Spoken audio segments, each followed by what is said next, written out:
सभी को नमस्कार। मैं डीएन सुरेश, शिक्षक एवं रिसोर्स पर्सन, शासकीय एमएलबी कन्या उच्चतर माध्यमिक विद्यालय मुरार ग्वालियर। आज हम कक्षा 10 के अंतर्गत अध्याय 9 आनुवंशिकता एवं जैव विकास के अंतर्गत मेंडल के आनुवंशिकता के नियमों का अध्ययन करेंगे, उस पर चर्चा करेंगे, उनके कठिन बिंदुओं पर बात करेंगे। आज की जो अध्ययन के बिंदु हैं वो है आनुवंशिकता, मेंडल के आनुवंशिकता के नियम, मनुष्य में लिंग निर्धारण। इसके अधिगम उद्देश्य हैं सजीव संसार में विभिन्नताएं होती हैं, प्रत्येक जीव अपने जनक से अधिक समानताएं रखता है और निर्धारित अभिलक्षण वंशागत होते हैं, लेकिन फिर भी संतानों में विभिन्नताएं होती हैं। हम यहाँ पेडागोजी के अंतर्गत 5E मॉडल का अनुसरण करेंगे, जिसके अंतर्गत एंगेज, एक्सप्लोर, एक्सप्लेन, इलेबोरेट और इवोल्यूट आते हैं। सबसे पहले बच्चों को हम मेंडल का परिचय संक्षेप में दे सकते हैं कि इन्होंने आनुवंशिकता या वंशागति के सिद्धांतों का प्रतिपादन किया, और मेंडल के चित्र भी हम उनको बता सकते हैं ताकि उनके बच्चों को जानकारी हो सके। उनका जन्म बता सकते हैं। इनका जन्म 22 जुलाई 1822 में हुआ और अधिकतर जो किताबों में ऑस्ट्रिया दिया हुआ उनका जन्म स्थान, जबकि हम और अच्छे से बता सकते हैं कि उनका जन्म एक गाँव में हुआ ऑस्ट्रिया के, उस गाँव का नाम है एंजेंड्रॉफ। और ये ऑगस्टिन चर्च में ग्रेगोर की पदवी के साथ पादरी का काम करते थे, इसलिए इनके नाम ग्रेगोर जॉन मेंडल पड़ा।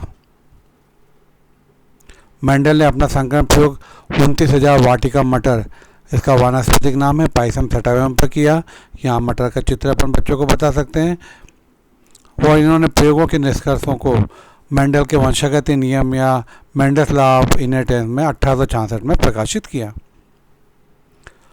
और ये प्रश्न उठता बोर्ड परीक्षा में आता है, सामान्य प्रश्न है कि मेंडल ने मटर के पौधों का चुनाव क्यों किया हुआ। 2 कारण तो बच्चे लिख देते हैं, लेकिन जो तीसरा कारण है उसमें कई गलतियां कर देते हैं या नहीं लिख पाते। हम उस पर भी चर्चा कर सकते हैं, बच्चों को बता सकते हैं। मेंडल ने पाइसम सटाइवम या वाटिका मटर का चुनाव किया था। उसके जो कारण है, पहला कारण है कि मटर के पौधे में नर और मादा जनन अंग एक ही पुष्प में होते हैं, अर्थात पुष्प द्विलिंगी होते हैं। हम पुष्प की सहायता से बच्चों को ये बता सकते हैं। मटर का पौधा एक वर्षीय होता है, इसका जीवन चक्र अल्पकालीन होता है। पौधों को जीवन चक्र के बारे में भी बताया जा सकता है कि एक वर्षीय, द्विवर्षीय, बहुवर्षीय पौधे क्या होते हैं, और उनके बारे में हम यहाँ पर समझा सकते हैं।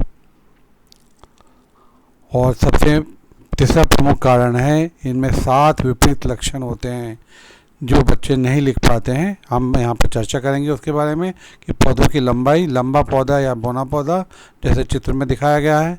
बीज का आकार, दूसरा लक्षण गोल या झुर्रीदार। तीसरा फली का रंग हरा या पीला। और चौथा पुष्प का रंग लाल या सफ़ेद। यदि हमें यहाँ उपलब्ध हो तो इनको बच्चों को ये लाके प्रैक्टिकल के रूप में भी बता सकते हैं। 5वां है बीजपत्र का रंग पीला या हरा। फली का आकार फूली हुई या पिचकी हुई। और पुष्प की स्थिति अक्षीय या कक्षत। तो ये 7 विपरीत लक्षण हैं जो कि बच्चों को समझाना चाहिए अपने को, ताकि यदि ये पूरे तीनों कारण लिखे तो उनको पूरे के पूरे अंक प्राप्त हो सकते हैं। इसके बाद मेंडल के प्रयोग से संबंधित तथ्यों की हम जानकारी बच्चों को दे सकते हैं, क्योंकि बिना तथ्य की जानकारी के वो आगे मेंडल के नियमों को पढ़ना नहीं पाएंगे, समझ नहीं पाएंगे, उनको पढ़ने में समझने में कठिनाई होगी। तो पहला है कारक, एलील या फैक्टर। तो मेंडल ने जो जीन्स है उसी को उन्होंने कारक का प्रयोग किया था। उस समय जीन्स शब्द की उत्पत्ति नहीं हुई थी, और तब उन्होंने उसको कारक, एलील या फैक्टर का प्रयोग उन्होंने किया। दूसरा है संकरण, हाइब्रिडाइजेशन। इच्छित लक्षणों की संतान प्राप्ति हेतु आनुवंशिक रूप से भिन्न 2 जीवों के मध्य अपनाए जाने वाली कृत्रिम पर परागण की जो क्रिया विधि है उसको अपन संकरण कहते हैं। जैसे यहाँ पर लाल पुष्प और पीले पुष्प के पौधों का संकरण हमने कराया तो हमें चितकबरे पुष्प के पौधा प्राप्त हुआ। इसके बाद है संकर, हाइब्रिड। संकरण की क्रिया विधि द्वारा प्राप्त जो संतान होती है हम उसे संकर हाइब्रिड कहते हैं। जैसे लाल पुष्प के पौधे और सफ़ेद पुष्प के पौधे के बीच में संकरण कराया तो प्रथम पीढ़ी में जो भी है वो संकर पौधा प्राप्त हुआ, जिसमें लाल रंग और सफ़ेद रंग के दोनों के जीन है, लेकिन लाल रंग सफ़ेद पर प्रभावी होने के कारण इसमें यहाँ पर लाल पुष्प प्राप्त होता है, लेकिन इसकी जो प्रवृत्ति है वो संकर है। इसके बाद एक संकर संकरण मोनोहाइब्रिड हाइब्रिडाइजेशन, एक जोड़ी विरोधी लक्षणों को ध्यान में रखकर दो भिन्न पौधों के साथ मध्य कराया गया संकरण एक संकरण कहलाता है। जैसे कि यहाँ चित्र में बताया गया, लंबा पौधा के साथ बोना पौधा का संकरण कराया जाए, ये दोनों एक जोड़ी विरोधी लक्षण है तो इसको एक संकर संकरण कहा जाता है। दो संकर संकरण डाइहाइब्रिड हाइब्रिडाइजेशन, दो जोड़ी विरोधी लक्षणों को ध्यान में रखकर दो भिन्न पौधों के मध्य कराया गया संकरण। यहाँ पर देखिए, ऐसा पौधा जो लंबा है और उसमें लाल पुष्प हैं, उनका संकरण बोना पौधा और सफ़ेद पुष्प के साथ करा है, तो ये वाला जो संकरण कहलाएगा ये आपका डाइहाइब्रिड हाइब्रिडाइजेशन या दो संकर संकरण कहलाता है। तीसरा है बहुसंकर संकरण पॉलीहाइब्रिड हाइब्रिडाइजेशन, दो से अधिक विरोधी लक्षणों को ध्यान में रखकर दो भिन्न पौधों के मध्य कराया गया संकरण हमें बहुसंकर संकरण कहलाता है। जैसे कि बच्चों को बता सकते हैं कि ऐसा पौधा जो लंबा है, जिसमें लाल पुष्प है और गोल बीज है, उसका संकरण हम बोने पौधे जिसमें सफ़ेद पुष्प लगे हो और झुर्रीदार बीज हो, इनके बीच में कराया जाए तो ये संकरण बहुसंकर कहलाएगी। तो ये बच्चों को इसकी जानकारी जरूर देनी चाहिए हमको पाठ को आरंभ करने के पहले कि एक संकर, द्विसंकर और बहुसंकर क्या है। इसके बाद समयुग्मजी या शुद्ध होमोजाइगस या प्योर, जीवों में प्रत्येक लक्षण के लिए जैसे कि हम जानते हैं, बच्चों को बताया जाए कि दो जीन्स होते हैं जो समान होते हैं। यदि ये दोनों जीन एक ही लक्षण को प्रकट करें तो समयुग्मजी या शुद्ध कहलाते हैं। जैसे यहाँ पर दो कैपिटल टी है, दोनों ही लंबेपन के लिए हैं, या दोनों स्मॉल टी है जो बोनेपन को लक्षण को प्रकट करते हैं। समयुग्मजी या अशुद्ध हेट्रोजाइगस और इम्प्योर, जीव में प्रत्येक लक्षण के लिए दो जीन होते हैं जो असमान होते हैं, अर्थात अलग अलग जीन अलग अलग लक्षणों के लिए प्रकट करे। तो यहाँ पर जैसे कैपिटल टी और स्मॉल टी है, एक लंबेपन के लिए है, एक बोनेपन के लिए है। इसके बाद फिनोटाइप, जीवधारी के प्रत्येक रूप से दिखने वाले जो लक्षण हैं वो फिनोटाइप कहलाते हैं। जैसे यहाँ पर ये पर्पल रंग है और यहाँ पर वाइट है, जो प्रत्येक दिखाई दे रहे हैं वो फिनोटाइप कहलाता है। जीनोटाइप, जीवधारी के आनुवांशिक संगठन को हम कहते हैं। जैसे कि यहाँ पर जो पहला पर्पल है उसका जो जीनोटाइप है वो डबल कैपिटल पीपी है, जबकि इस पर्पल का एक कैपिटल एक स्मॉल पीपी है। ये हेट्रोजाइगस है, ये प्योर है होमोजाइगस, ये इम्प्योर या हेट्रोजाइगस है, और ये वाइट जो है दोनों ही स्मॉल पीपी है, ये होमोजाइगस है। इस प्रकार से ये इसके जीनोटाइप हैं और ये इसके फिनोटाइप। अब हम मेंडल के आनुवंशिकता के नियमों की चर्चा बच्चों से कर सकते हैं। ये इंपॉर्टेंट प्रश्न है और खासकर प्रभाविता और पृथक्करण का नियम जरूर पूछा जाता है, और कभी कभी तीसरा नियम भी है स्वतंत्र अपव्यूहन का नियम, वो भी पूछा जाता है। उसका चेकर बोर्ड बनाना बच्चों को अपन बहुत सरल ढंग से बता सकते हैं, इस पर अपन चर्चा करेंगे। पहला है प्रभाविता का नियम लॉ ऑफ डोमिनेंस, दूसरा है पृथक्करण का नियम लॉ ऑफ सेग्रीगेशन। ये उपरोक्त दोनों नियम एक प्रसंकर संकरण द्वारा हम समझा सकते हैं। ये बच्चों को बताएं, बच्चों को अब मालूम पड़ जाएगा कि एक प्रसंकर संकरण क्या होता है, जिसमें कि एक जोड़ी विरोधी लक्षणों को लेकर हम संकरण कराएं। तीसरा है स्वतंत्र अपव्यूहन का नियम। तीसरा नियम द्विप्रसंकर संकरण, जिसमें कि दो जोड़ी विरोधी लक्षणों को लेकर संकरण कराएं तो उसको समझा सकते हैं। जैसे यहाँ पर चेकर बोर्ड बना है, इसके बारे में हम आगे चर्चा करेंगे। पहला नियम है प्रभाविता का नियम। एक संकर संकरण के प्रयोग में जब एक ही लक्षण के दो विरोधी गुणों वाले पौधों के बीच संकरण कराया जाता है तो प्रथम पीढ़ी F1, बच्चों को F1 के बारे में बताया जाता है। इसका फुल फॉर्म बता सकते हैं कि फर्स्ट फिलियर जनरेशन, इसको आप नोट भी करा सकते हैं बच्चों को, में वही गुण प्रदर्शित होता है जो प्रभावी होता है, इसी को हम प्रभाविता का नियम कहते हैं। इस क्रिया में जो गुण या कारक प्रकट होता है या जो दूसरे गुण को प्रदर्शित नहीं होने देता उसे प्रभावी गुण या कारक, जिसे अपन डोमिनेंट फैक्टर कहते हैं, और जबकि वह गुण जो प्रकट नहीं होता उसे अप्रभावी गुण या कारक रिसेसिव फैक्टर कहते हैं। उदाहरण के लिए मेंडल ने नियम की पुष्टि हेतु जब मटर के पौधे के समयुग्मजी लंबे, मतलब जिसमें कि दोनों ही जीन एक ही लक्षण को प्रकट करें, पौधे तथा समयुग्मजी बोने स्मॉल टी जो कि एक ही प्रकार के लक्षण अर्थात बोनेपन को प्रकट करते हैं, इनके बीच संकरण कराया गया। तो यहाँ पर देखिए शुद्ध लंबे पौधा के साथ शुद्ध बोने पौधे, तो F1 पीढ़ी में संकर लंबे पौधे प्राप्त हुए। तो संकरण के फलस्वरूप प्रथम पीढ़ी F1 में जो प्राप्त हुए वे सभी सम युग्मजी की जगह विषम युग्मजी लंबे थे, जो प्रभाविता के नियम की पुष्टि को करता है। तथा F1 पीढ़ी में लंबेपन का लक्षण प्रकट हुआ, जिसे प्रभावी गुणीय लक्षण, तथा जो लक्षण प्रदर्शित नहीं हुआ अर्थात बोनेपन के लक्षण को हम अप्रभावी गुणीय लक्षण कहते हैं। इससे स्पष्ट होता है कि प्रत्येक जीव में अनेक जोड़ी एलील्स होते हैं तथा उनमें एक प्रभावी एवं दूसरा अप्रभावी होता है। प्रभावी विशेषता समयुग्मजी और विषम युग्मजी दोनों परिस्थितियों में प्रकट होती है, जिसमें कि यदि दोनों ही कैपिटल टी दोनों एक ही लक्षण को दिखाएं या एक कैपिटल एक स्मॉल, लेकिन यहाँ पर कैपिटल टी स्मॉल पे प्रभावी है में प्रकट होती है, जबकि अप्रभावी विशेषता केवल समयुग्मजी स्मॉल टी टी अवस्था में प्रकट होती है। ये बच्चों को हम बता सकते हैं ताकि उनको कन्फ्यूजन ना रहे। यहाँ मेंडल के नियम के अपवाद की भी हम चर्चा कर सकते हैं बच्चों को कि दो नियम हैं, अपवाद हैं, अपूर्ण प्रभाविता अर्थात इनकम्प्लीट डोमिनेंस और सहप्रभाविता को डोमिनेंस। जब हम लाल पुष्प के पौधे को सफ़ेद पुष्प के साथ संकरण कराते हैं तो हमें गुलाबी पुष्प प्राप्त होता है, अर्थात हमें यहाँ पर लाल पुष्प होना चाहिए था मेंडल के नियम के अनुसार, लेकिन लाल और सफ़ेद का जो कॉम्बिनेशन है वो गुलाबी रंग यहाँ पर प्राप्त हुआ। इसको अपन कहेंगे अपूर्ण प्रभाविता। या दूसरी कंडीशन ये हो सकती है, जब लाल पुष्प और सफ़ेद पुष्प के बीच में संकरण कराएं तो हमें चितकबरा पुष्प प्राप्त हुआ, जिसमें कि लाल और सफ़ेद दोनों के गुण यहाँ पर प्रकट हुए। ये सह डोमिनेंट या सह प्रभाविता या को डोमिनेंस का उदाहरण है।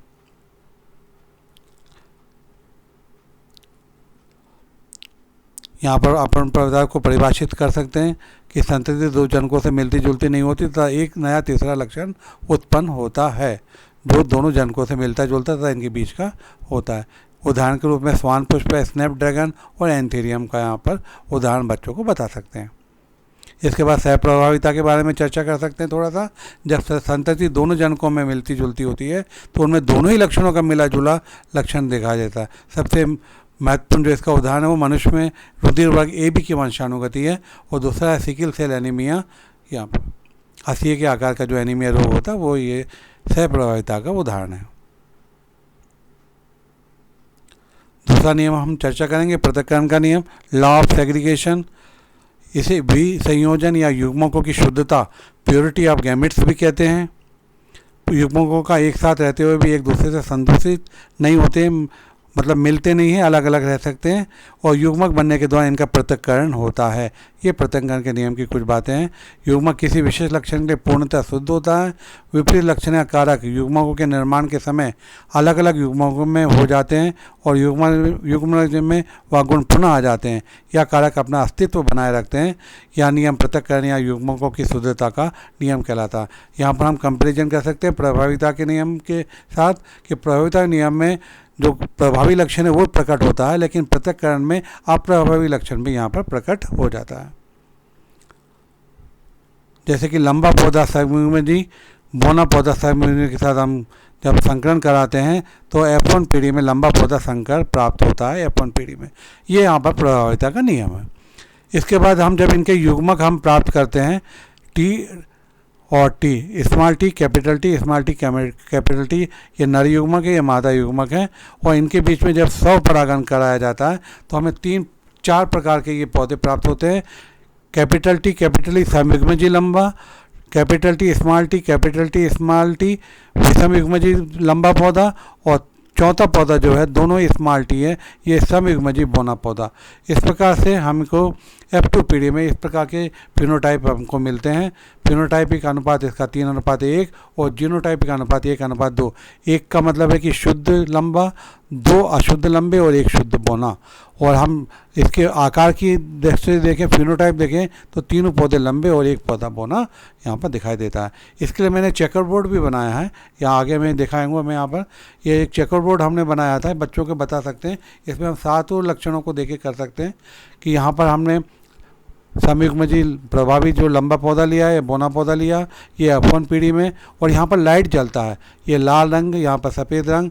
और जब पहली पीढ़ी में केवल लाल रंग का लाइट जलेगा तो बच्चे समझ जाएंगे कि यहाँ पर लाल रंग जो है सफ़ेद पे हाथ प्रभावी है और ये प्रभाविता का नियम है। इसके बाद हम इसको पृथक्करण का नियम भी इस चेकर बोर्ड की सहायता से समझा सकते हैं कि यहाँ पर इनके युग्मक हमने बना दिए। ये नर युग्मक है, ये मादा युग्मक है। ये पहले में पूरे के पूरे दोनों बल्ब लाल जलेंगे, यहाँ पर एक लाल जलेगा, यहाँ एक लाल जलेगा, यहाँ दोनों सफ़ेद जलेंगे।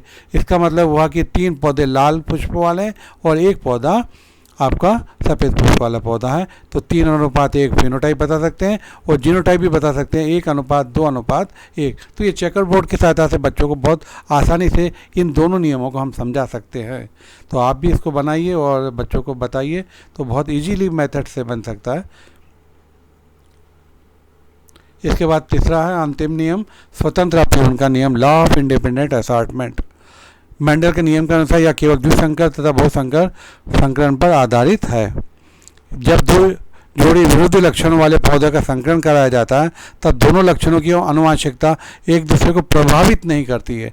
आगे हम इस पर चर्चा करेंगे, देखेंगे, और बच्चों को भी इसको बहुत अच्छे ढंग से समझा सकते हैं।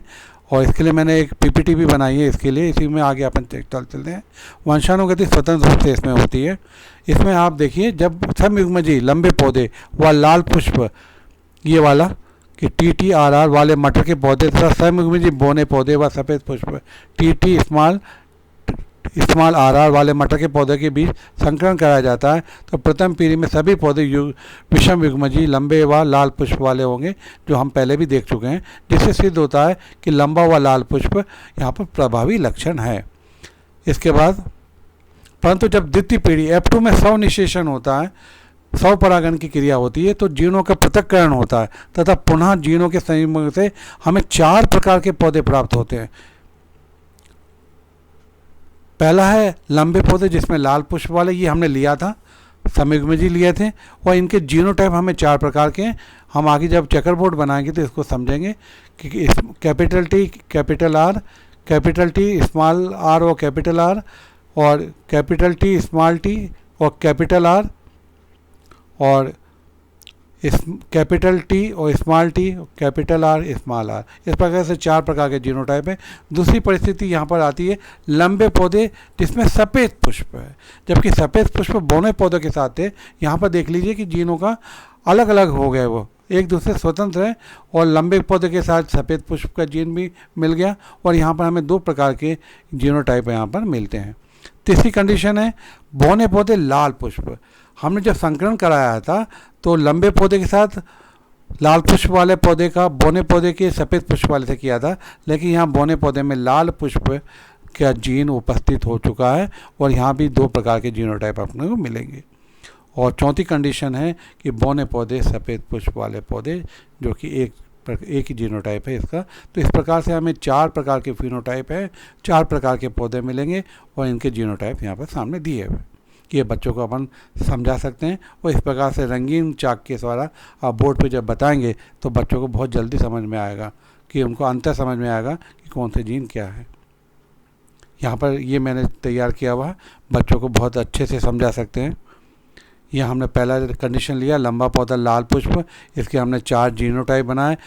यहाँ पर शुद्ध लंबा शुद्ध लाल एक पौधा मिलेगा, और यहाँ पर देखिए चित्र में एक पौधा आपको मिलता है जिसमें कि दोनों ही जीन कैपिटल हैं।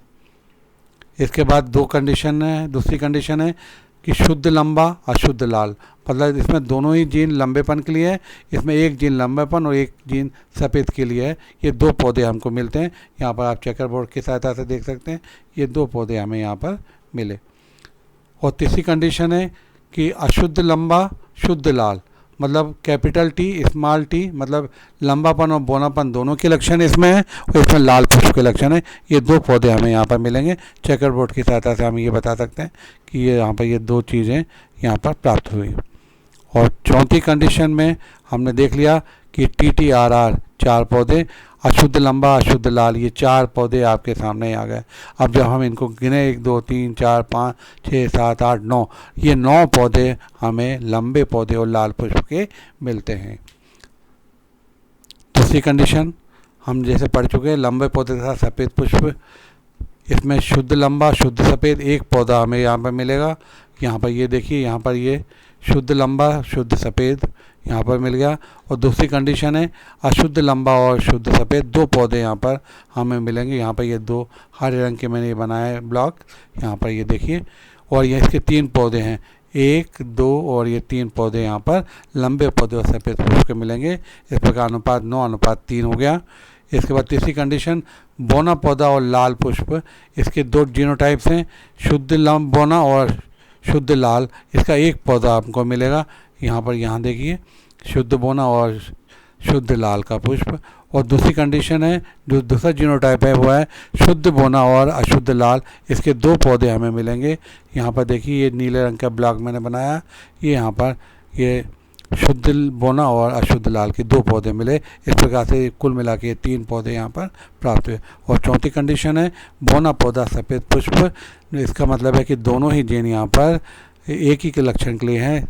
ये शुद्ध बोना और ये शुद्ध सफ़ेद, एक पौधा हमें यहाँ मिलेगा।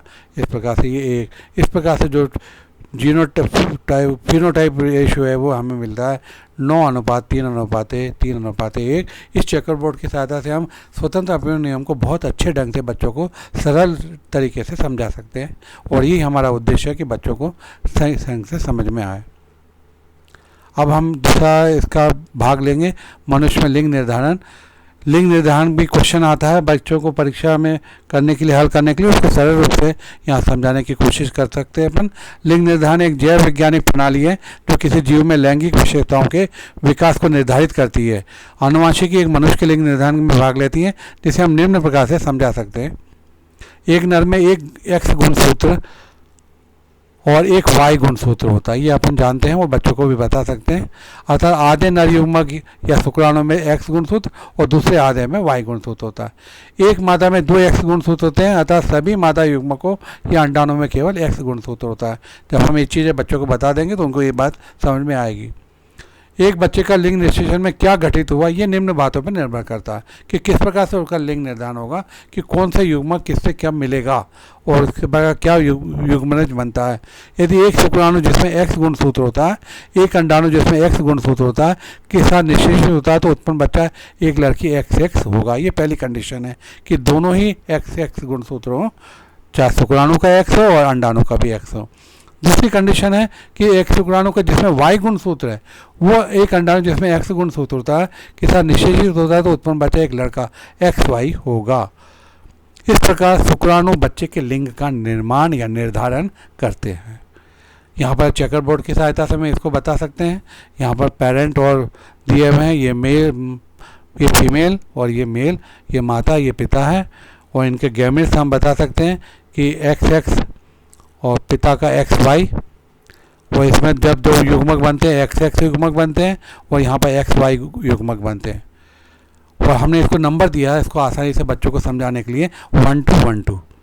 और कलर का कॉम्बिनेशन आप देख लीजिएगा, जब हम X माता का X 1 नंबर का पिता के X 1 नंबर से जुड़ता है, या दूसरी कंडीशन हो सकती है कि माता का 1 नंबर पिता के 2 नंबर Y से मिलता है, या तीसरी कंडीशन हो सकती है कि माता का 2 नंबर X पिता के 1 नंबर X से मिलता है, या चौथी कंडीशन हो सकती है कि माता का X पिता के 2 नंबर के Y से मिलता है। ये 4 प्रकार की कंडीशंस हो सकती हैं। तो इनका क्या नतीजा निकलेगा, देखिए, यदि XX होता है तो यहाँ पर लड़की होगी, यदि XY होगा तो यहाँ पर लड़का होगा, यदि यहाँ फिर XX होगा, ये वाली कंडीशन तीसरी कंडीशन में, तो लड़की होगी, और चौथी कंडीशन में यदि यहाँ XY होगा तो लड़का होगा। इस प्रकार हम देख सकते हैं कि प्रोबेबिलिटी जो संभावना है वो 50% लड़की या बेटी और 50% लड़का या पुत्र होने की संभावना है। धन्यवाद, आप लोगों ने इसको ध्यान से देखा और सरल तरीके से कोशिश की है। धन्यवाद।